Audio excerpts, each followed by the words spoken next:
felt a bit of whiplash. One headline is screaming ambition, and the very next one seems to spell trouble. So, what's really going on?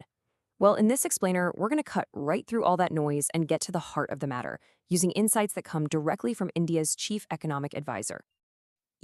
India's economic story right now is really a tale of two headlines.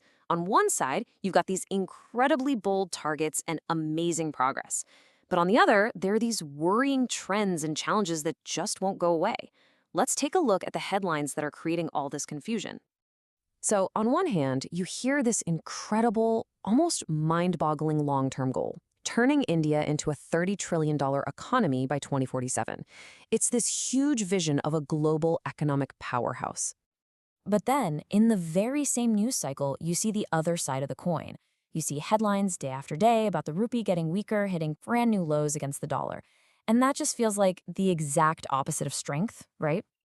And somehow, mixed in with all of this, there's this monumental social mission, a plan to lift 500 million people out of poverty. I mean, that's one of the largest efforts of its kind in all of human history.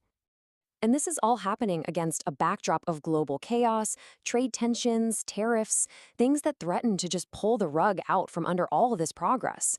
So, how are we supposed to make sense of these conflicting realities? Let's start by breaking down one of the biggest headline grabbers, the currency.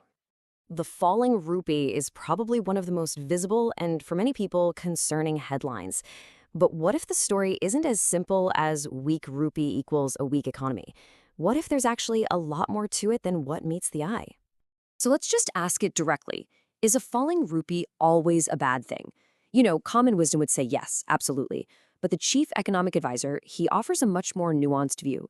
He suggests that, yeah, while it makes people uncomfortable, the timing of the rupee's current weakness is, in a way, actually pretty fortunate.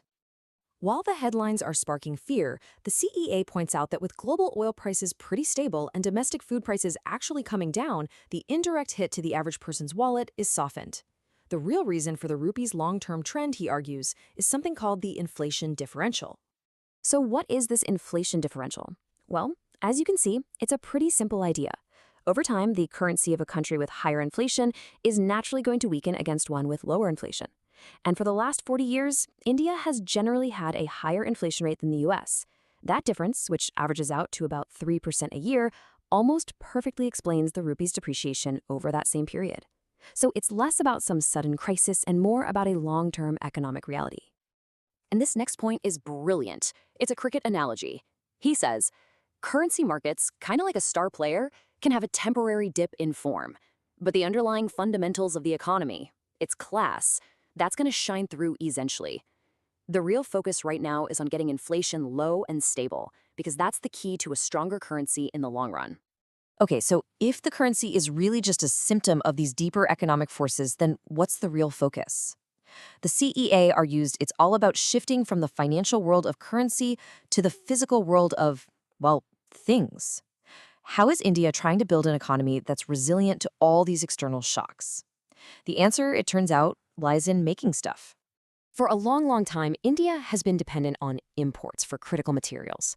I'm talking about things like lithium and cobalt for all of our electronics, or palm and sunflower oil for our food.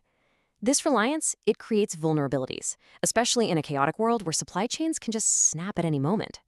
And this brings us to a really powerful idea from the CEA. He argues that the world is shifting, moving away from an era where finance ruled, money over matter, to one where the ability to produce physical goods is what's truly paramount. It's about recognizing that to be truly secure, you've got to be able to make things yourself. This whole strategy, it follows a really clear logic.